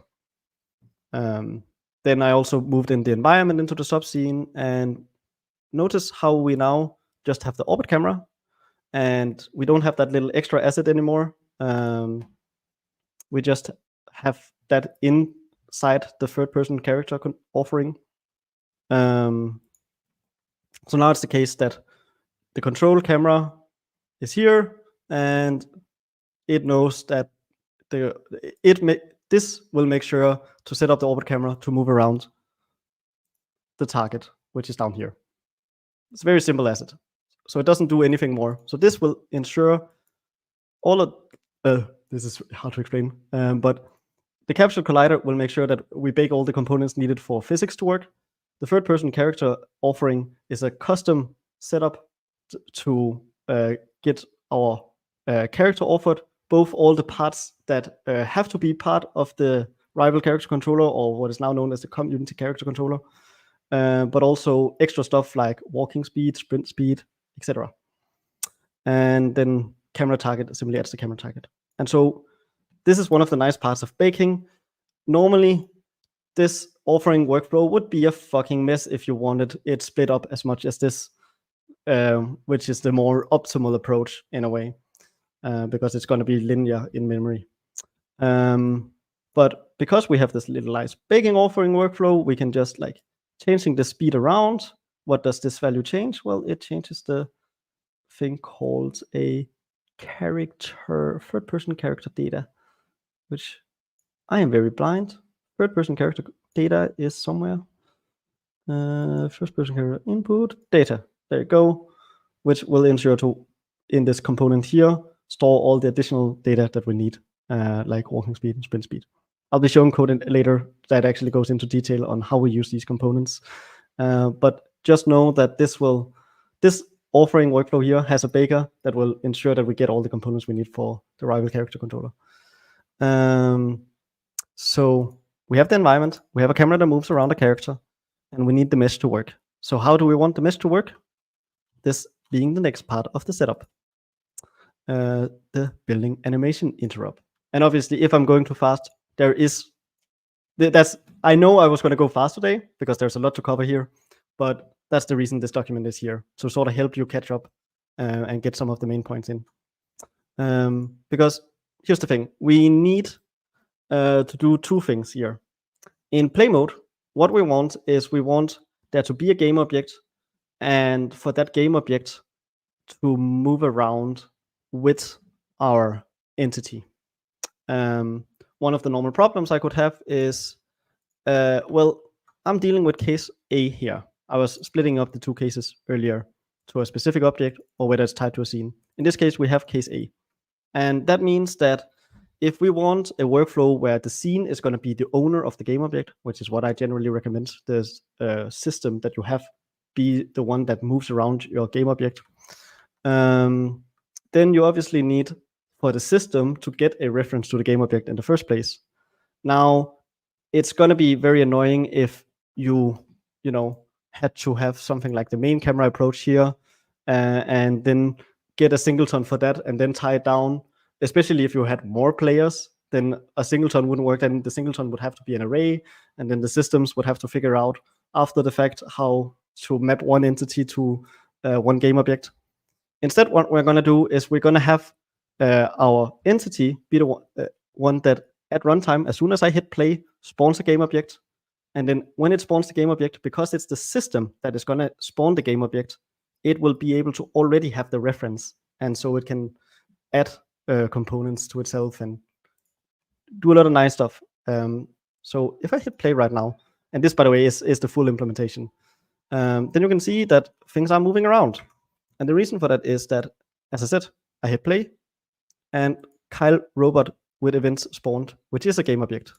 So we have this little game object, and it just is the model that we saw earlier.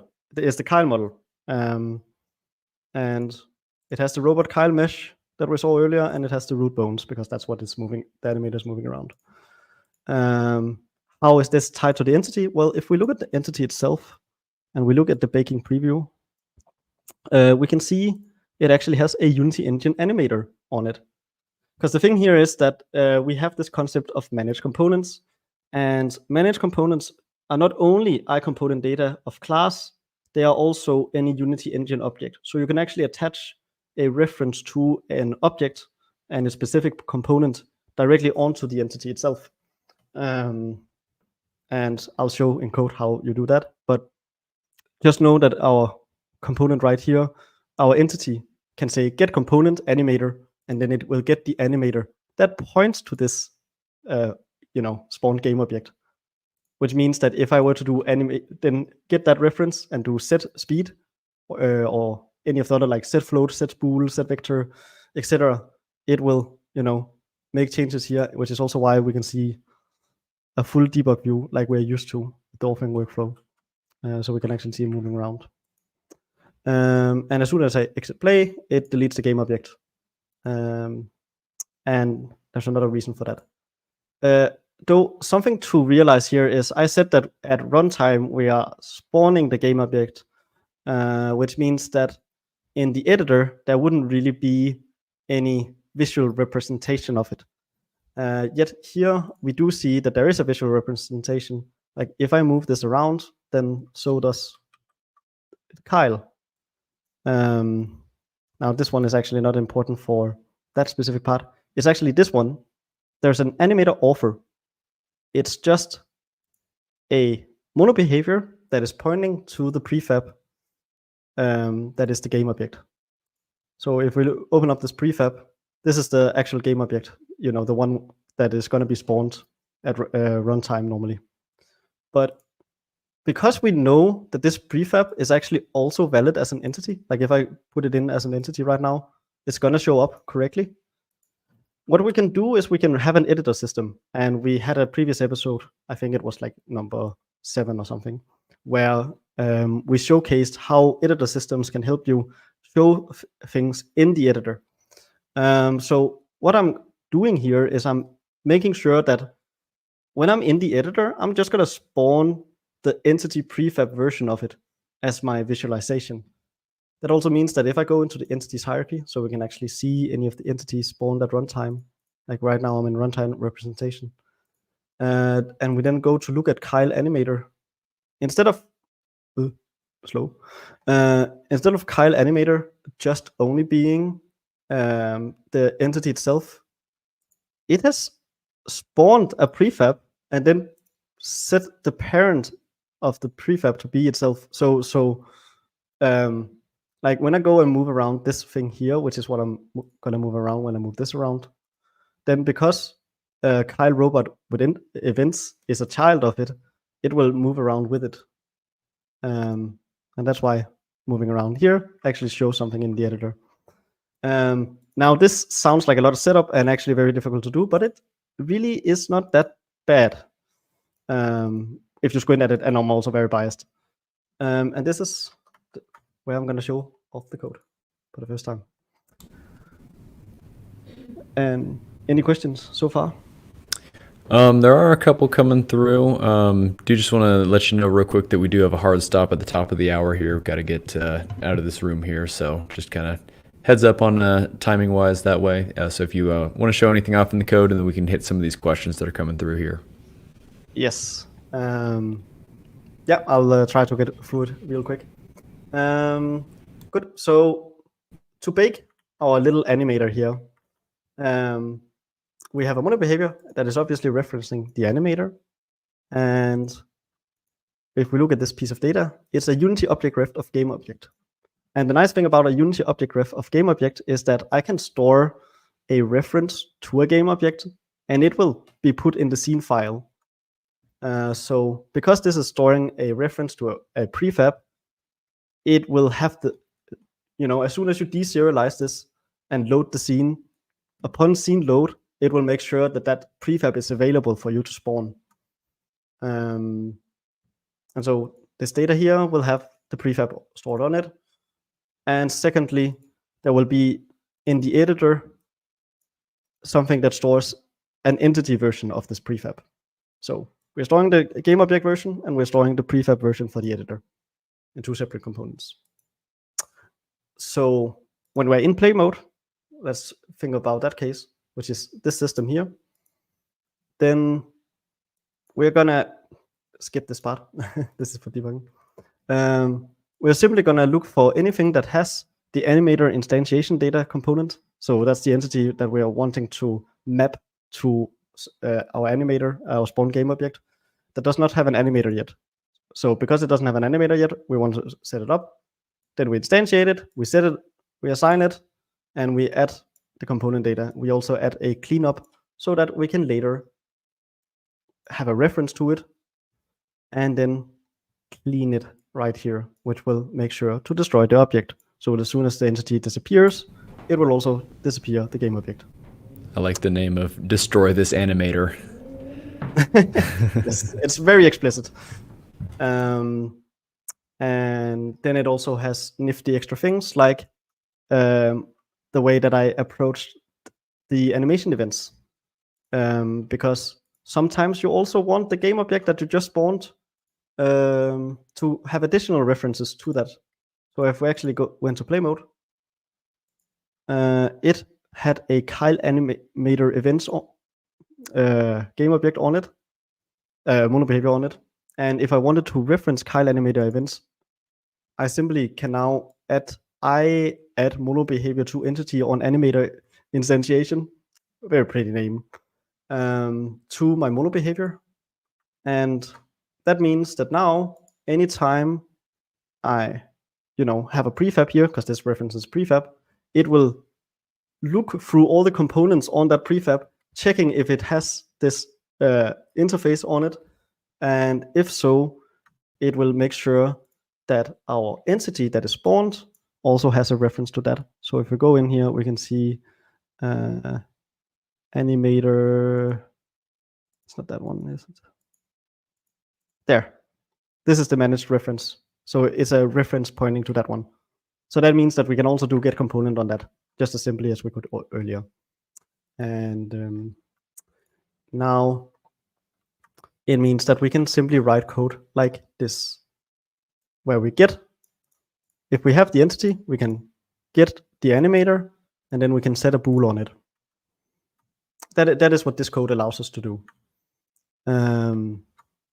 So let's look at the character controller and how that all plays nicely in together.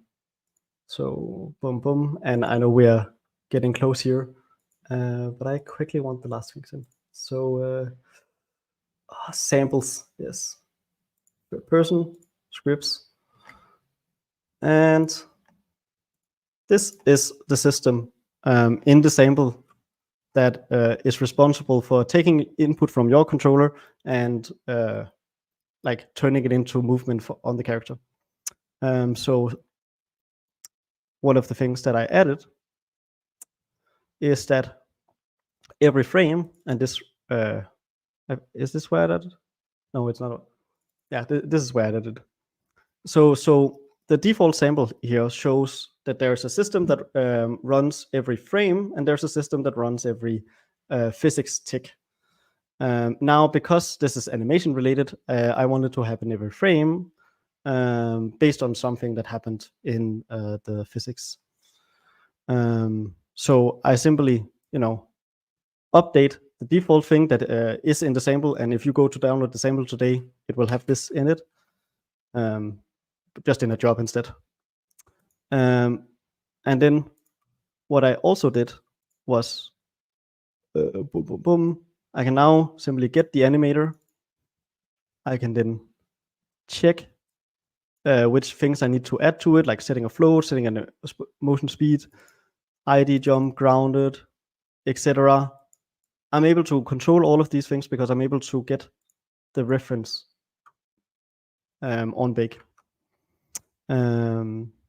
Yeah, and the way that I then can handle events is I ask, hey, please give me the animation entity as well, because it's also the one that contains the Kyle animator events. And then give me some managed data about the animation. And then ask, hey, do I have a footstep event called? And then trigger a footstep. And then do I have a move land next called? Then do that. And the reason I can do it is because this behavior is just a normal mono behavior that happens to be on this thing. But yeah, that should be the basic overview, because I want to also have time for questions, because I'm sure there are plenty. Yeah, absolutely. Thanks for showing that. And yeah, we do have some questions. By the way, shout out Samium in the chat. What's up? Nice. All right. So yeah, we can get into a couple of these questions here. A couple of these are just probably pretty quick ones. So this orbit camera, does it attach itself to that camera.main? It's kind of the other way around. So like the main game object camera tries to copy the transform of the entity every frame. They're not parented, they're just like copying their transform. Yeah, you can see the gist of it here. There's a camera that contains this mono behavior on it, which therefore means that it's statically available to find that camera. And then there's simply a system that goes in every frame and asks, hey, is this camera even there in the first place? And if it is, find a singleton entity that has the orbit camera, and then, make sure that the camera has the position of the orbit camera entity. This is all the code needed to do that syncing. Yep, and once again, yeah, all that code is available on our GitHub if you do want to reference that. Yes. Next up, Philip, you can probably answer this one quickly here. So, can you use the DOS character controller for AI characters? Yes, and on GitHub, there's on the Unity GitHub, there's a character controller samples project that contains a tutorial, and one of the sections of the tutorial is about doing this. But very briefly, like by default in the starter characters, you have this player object that is something that controls another character. But what you can do is replace that player object by a AI controller object that also controls that character. So you can have one same character prefab that either gets controlled by a human player or an AI character. Awesome. Yeah, that's great. Just being able to reuse that code. It's almost kind of similar to like how thin clients work in the netcode for entities. It's just like it's the same thing, but you're just kind of like sending some whatever dummy input, to make it move around. Yeah, in this case here, like it's as simple as having some script instead of input being the one to change move vector. It would be, a custom AI script that changed move vector, sprint is health, and jump. As easy as that. Yes. Swing Game says, can we have system API query where T is a mono behavior? And I believe you do have that showed somewhere in the code. Yes, I do. And it's not T, but it's almost T. It's right here. Yeah. Actually, if you could just zoom in a little bit on that. Yes, 1 second. There we go. This is, by the way, how I'm ensuring that the animator and the entity transforms are synced together. Yes, you just have a nice, really short line of code right there where you do a system API.query of a system API.managed API.unity engine component of type animator. Yes. Yeah. Rolls right off the tongue. Yeah. I mean, the simple way to say it is just it loops over every entity that has an animator on it and a local to world and ensures that the animator then has the same position as the entity. Yeah, that's awesome that we can do that there. This is probably a massive topic, something we can probably dive into a little bit more on a future episode. But real quickly, I know you're a huge fan of the Unity object ref, so why use that over storing a game object and a managed component? Simply that it allows you to have a managed reference, and for most cases, you don't need like if you still want your code bursted, you couldn't use a managed class in the first place. But now you can still have that, and in the occasional case where you need the managed component, then you can use it. There's a little example in the text snippet that I can recommend reading. That says why to do that. Yeah, you have a ton of good info on all this here. So, even if we had to go a little bit fast on a couple things at the end, just, check out the README. Dana went very much into detail on everything that was shown in this instruction set here today. So let's see, what else do we have here? I think those were kind of like the main questions about what we had specifically related here. So that was great stuff. So thank you everybody for giving us some good questions for some things to talk about here. We can probably actually just skip over our dynamic allocation of the week, which is just kind of like something that we have some fun things to share with the community, because we're just kind of running short on time. But yeah, typically at the end of the show, we'll just kind of share some cool things. So if you come back for the next episode, you can see the fun things that we have to say here. So real quickly, I just want to go ahead and thank our Patreon supporters. Again, you can support us over at patreon.com/turbomakesgames, where we have a bunch of cool and fun bonuses for different bonus videos, as well as you can get the show in podcast form and access to our show notes and just other cool bonuses alongside that if you are kind of interested in more Unity Dots related content. And so, real quick, I just want to go ahead and give a quick shout out to our Patreon supporters at the CPU register tier, which is our highest tier. So thank you very much to eCool for your support over there. It really does help go a long way. So anyways, with that is pretty much the end of episode 9 of the Hot Path Show. Thank you very much to everybody for joining us for this GDC special episode. I had a ton of fun. What do I think of it overall? It's going to work?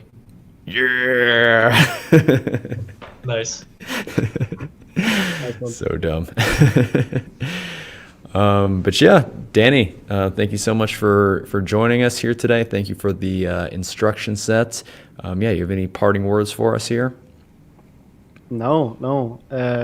Other than I definitely recommend people try it out the project, play around with it themselves, or even maybe try and follow along with the words in that little README and see if they can do it without cloning the project, but trying to do it on their own.